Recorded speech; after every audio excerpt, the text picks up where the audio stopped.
Tapi ini penelitian ilmiah. Iya. Ilmiah dari mana? Lu belajar di kandang kebo. Ilmiah dari mana? Lu belajar di kandang kebo. Lu belajar di kandang kebo. Sejak tahun 1820, diperkirakan sudah mulai bermunculan koloni-koloni para Hadrami atau imigran dari Hadramaut Yaman di Indonesia. Menurut sensus Belanda pada tahun 1859, jumlah mereka cukup berarti, mencapai 7.786 jiwa di Jawa dan luar Jawa. Aceh tidak termasuk ke dalam sensus lantaran ketika itu kawasan tersebut belum menjadi jajahan Belanda. Meskipun mereka berasal dari daerah yang sama, namun masyarakat Hadramaut Yaman ini memiliki struktur kelas yang sangat kaku berbasiskan keturunan. Ini semacam kasta dalam agama Hindu. Strukturnya terdiri atas Sayyid, Syekh, Qabili, dan Masakin. Sayyid menempati lapisan paling atas atau kasta tertinggi.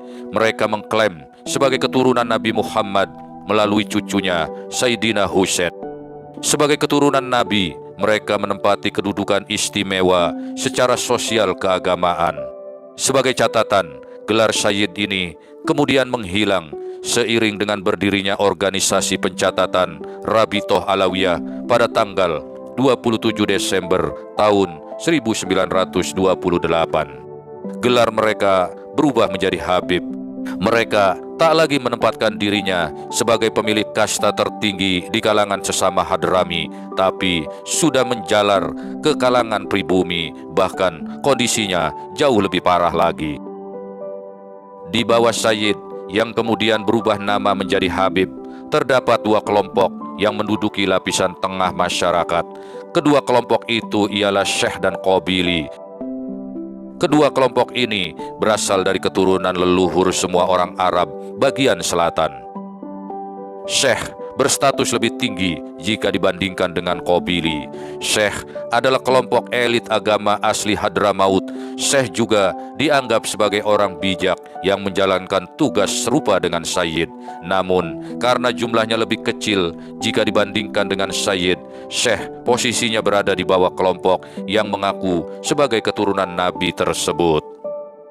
Sementara itu, anggota suku disebut dengan istilah Qabili. Oleh karena itu, meskipun menempati posisi lapisan tengah masyarakat bersama kelompok Syekh, Qabili berstatus lebih rendah daripada Syekh. Padahal Qabili sesungguhnya adalah penduduk dan penguasa Hadramaut yang sebenarnya. Di lapisan sosial paling bawah terdapat golongan Masakin. Secara harfiah berarti orang-orang miskin. Mereka yang du'afa juga masuk kelompok masyarakat terbawah ini. Mereka menempati posisi terbawah karena asal-usul mereka tidak penting. Kelompok ini beranggotakan pedagang, saudagar, buruh, dan pelayan, termasuk para budak pada masa lalu. Sebagai pengklaim keturunan Nabi, kelompok Sayyid ini sangat dimuliakan, bahkan dianggap suci. Orang harus mencium tangan Sayyid, tak peduli andai usia mereka masih kanak-kanak sekalipun.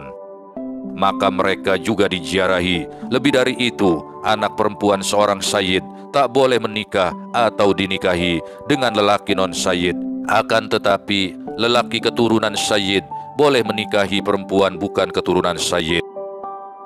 Sebagai catatan, ketiga tradisi ini terus dipertahankan oleh klan Ba'alawi Yaman hingga hari ini. Allah Subhanahu wa Ta'ala berfirman dalam Quran surat Al-Hujarat ayat 13 yang artinya, "Wahai manusia, sesungguhnya kami telah menciptakan kamu dari seorang laki-laki dan perempuan. Kemudian kami menjadikan kamu berbangsa-bangsa dan bersuku-suku agar kamu saling mengenal. Sesungguhnya yang paling mulia di antara kamu di sisi Allah adalah orang yang paling bertakwa. Sesungguhnya Allah Maha Mengetahui lagi Maha Teliti." Sementara itu, Imam Bukhari juga meriwayatkan sebait hadis pendek bahwasannya Rasulullah Shallallahu Alaihi Wasallam bersabda yang artinya, sebaik-baik kalian adalah orang yang paling baik akhlaknya. Dari kedua dalil tersebut, sesungguhnya Allah Subhanahu wa taala mengutus Nabi Muhammad sallallahu alaihi wasallam dengan salah satu misi mengajarkan bahwa dalam Islam derajat antara sesama manusia di sisi Allah adalah sama, sedangkan yang membedakannya adalah ketakwaannya semata. Persamaan derajat dalam Islam ini disebut al-wusawa, yang berarti sebagai sikap yang memandang seimbang, sejajar, sama rata antara sesama manusia. Tetapi sekali lagi, sikap kaum Ba'alawi Yaman menafikan hal ini dalam perilaku mereka. Mereka memandang rendah kalangan Islam pribumi Nusantara. Mereka senantiasa menempatkan dirinya sebagai superior dengan sebab nasab mereka. Karena takut dihukumi berdosa besar karena tidak memuliakan keturunan Ahlul Bait, tradisi sektenisasi ala Ba'alawi Yaman ini sedemikian lestari dan subur bagai jamur di musim penghujan. Dalam catatan sejarah, perlawanan pertama kali dilakukan oleh Ahmad Surkati, seorang syekh yang datang ke Indonesia pada tahun 1912. Dia berasal dari Sudan dan lama menimba ilmu agama di Mekah. Dia segera menjadi pemuka agama di Indonesia. Surkati adalah pengikut Muhammad Abduh dan Rashid Ridho, modernis Islam asal Mesir. Karena itulah Surkati juga dikenal reformis. Dia ingin menyelaraskan pengamalan Islam sesuai dengan tuntutan zaman, sekaligus mengajarkan kesetaraan bagi semua mukmin. Dalam konteks kesetaraan mukmin inilah Surkati menggugat posisi istimewa Sayyid. Dengan lantang, dia menyerang pemuliaan diri dan delusi kesucian kaum Sayyid. Salah satu statementnya adalah dengan tegas mengatakan perempuan Sayyid boleh menikah dengan laki-laki bukan Sayyid. Surkati juga menganjurkan penghapusan tradisi mencium tangan Sayyid yang dianggapnya sangat berlebihan itu. Sejarah Sayyid di Indonesia dan gugatan Ahmad Surkati terhadap mereka secara lengkap bisa sahabat baca dalam buku berjudul Mencari Identitas Orang Arab Hadrami di Indonesia tahun 1900 hingga tahun 1950, karangan Huub de Jong, seorang Indonesianis asal Belanda. Perlu ditegaskan, salah satu yang bisa sama-sama kita tangkap dari tradisi para sayyid dan gugatan terhadap mereka sebagaimana dipaparkan di atas ialah klaim keturunan Nabi menjadi alat memperoleh hak-hak istimewa secara sosial keagamaan, bahkan merambah ke ranah politik praktis. Bisa dibayangkan jika terhadap saudara-saudaranya sesama imigran Hadramaut Yaman, ibaratnya teman satu kampung, mereka bisa melakukan diskriminasi, maka konon pula dengan warga pribumi, mereka menganggapnya sebagai inferior dan sangat pantas untuk mereka perbudak secara spiritual. Inilah yang terjadi di Indonesia. Pasca reformasi tahun 1998, kelompok-kelompok habaib pengklaim keturunan Nabi itu semakin bermunculan di berbagai tempat di seluruh Indonesia. Mereka seolah-olah tidak boleh dikritik. Siapa mengkritiknya dianggap telah menistakan keturunan Nabi. Ada kepercayaan, siapa yang mengkritik mereka atau menghinanya, maka mereka bakal kualat. Misalkan saja, tersiar kabar seorang supporter satu kesebelasan sepak bola yang tewas dikeroyok oleh supporter kesebelasan lawannya, dikatakan mati karena pernah menghina seorang Habib. Itu terjadi karena kualat menghina cucu Nabi. Demikianlah framing yang telah mereka lakukan. Bukan hanya masyarakat biasa, seorang anggota DPRD Kabupaten Karawang, Jawa Barat, Hitler Nababan, pernah dikabarkan dikeroyok sejumlah massa karena dianggap telah menghina Habib Rizik Syihab. Data juga menunjukkan di era kejayaan FPI yang disebut memiliki muhibbin hingga 5 juta orang, maka Rizik Syihab walau bagaimanapun adalah sebuah nama yang pantang untuk disenggol. Jika ada masyarakat atau seorang tokoh sekalipun berani mengkritik sosok ini, maka bisa jadi akan dibantah habis-habisan oleh banyak pihak atau muhibbin yang mengkultuskan dirinya. Tak jarang bahkan serangannya akan jadi personal ad hominem tanpa melihat argumentasi apapun. Banyak yang dipersekusi akibat berani menyenggol Rizik Syihab.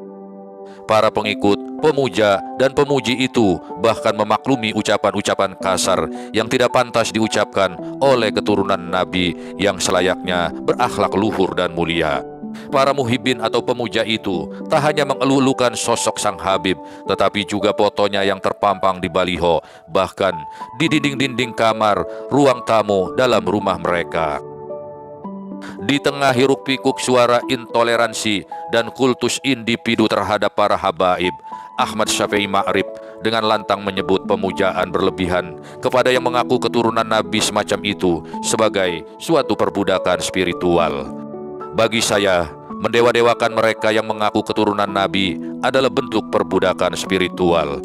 Demikian tulis Ahmad Syafi'i Ma'rif dalam akun Twitternya pada tanggal 22 November tahun 2020. Gelar Habib dan 1001 gelar lain yang mengaku keturunan Nabi atau keturunan Raja, Hulu Balang atau keturunan bajak laut, Sultan dianggap suci oleh sebagian orang akan runtuh berkeping-keping berhadapan dengan penegasan ayat Al-Quran. Sambung Buya Syafi'i yang wafat pada tanggal 27 Mei tahun 2022. Di awal abad 20, Ahmad Surkati menggugat keturunan Nabi yang menciptakan delusi kesucian. Ketika delusi itu semakin menghipnotis kalangan klan Ba'alawi Yaman, maka di abad 21, mendiang Ahmad Syafi'i Ma'rif menggugat keturunan Nabi yang memproduksi perbudakan spiritual. Kedua ulama itu percaya semua manusia setara di hadapan Sang Pencipta. Mereka ingin menegaskan kepada kaum mukminin dan mukminat bahwa kemuliaan bukan diperoleh melalui garis nasab atau keturunan, melainkan lewat ketakwaan, akhlak yang baik, dan ilmu pengetahuan yang mumpuni. Di masa kini, bagaikan matahari yang terbit setelah langit mendung, syukur alhamdulillah telah muncul sosok Yai Haji Imaduddin Usman Al-Bantani yang dengan lantang menyuarakan penolakan terhadap nasab klan Ba'alawi Yaman.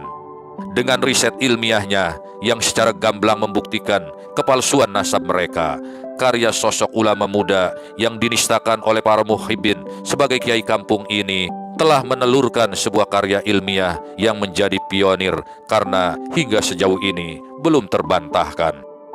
Bila merujuk kepada istilah psikologi, pada dasarnya delusi adalah kondisi yang membuat seseorang tak bisa membedakan antara imajinasi dan kenyataan. Dengan demikian, dapat dikatakan delusi massal telah terjadi. Klan Ba'alawi Yaman adalah sekumpulan orang-orang dengan delusi berupa keyakinan palsu yang memandang kelompok mereka sebagai keturunan dari Nabi Muhammad Sallallahu Alaihi Wasallam. Keyakinan ini tidak bisa diubah atau digoyahkan, walaupun bukti-bukti keterputusan nasab mereka telah disajikan dengan sangat ilmiah oleh Kiai Haji Imaduddin Usman Al-Bantani lewat hasil penelitiannya.